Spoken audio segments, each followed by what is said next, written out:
विधान भवन बॉम्बनं उडवून देण्याची ईमेलद्वारे धमकी. पोलिसांकडून मोठी शोध मोहीम, तर धमकीचा मेल खोटा. गृहराज्यमंत्री पंकज भोयर यांची माहिती.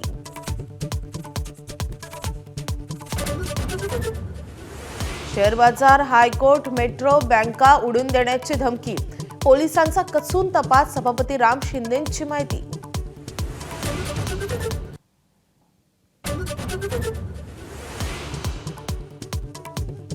इराण विरुद्धचं युद्ध लवकरच थांबवणार. इराणमध्ये हल्ला करण्यासारखं ठिकाण उरलं नाही. अमेरिकेनं युद्ध जिंकलं. राष्ट्राध्यक्ष डोनाल्ड ट्रम्प यांचं वक्तव्य. मार्चमध्ये रशियाकडून भारताच्या तेल खरेदीत फेब्रुवारीच्या तुलनेत 45% वाढ. फेब्रुवारीत 10 लाख बॅरल्स तर मार्चच्या 11 दिवसातच 15 लाख बॅरल्स तेलाची खरेदी.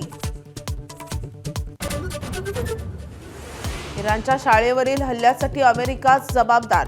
लष्करी तपासात बाब समोर आल्याचं CNN आणि न्यूयॉर्क टाइम्सचं वृत्त. हल्ल्यामुळे 160 पेक्षा जास्त शाळकरी मुलींचा मृत्यू.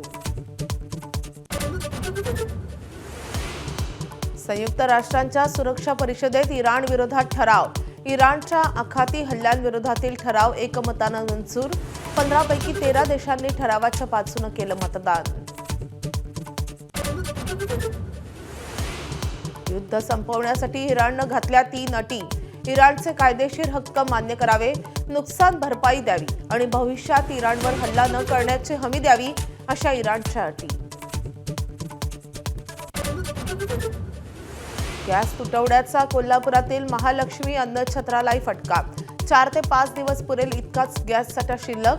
तर गॅसच्या तुटवड्यामुळे महाप्रसादाचा लाभ घेणाऱ्या भाविकांची संख्या निम्म्यावर.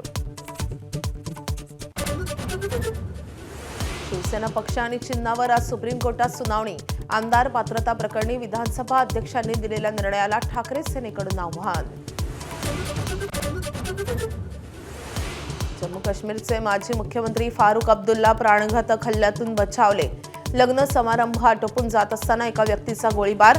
सोबत असलेल्यांकडून हल्लेखोराची लगेच धरपकड.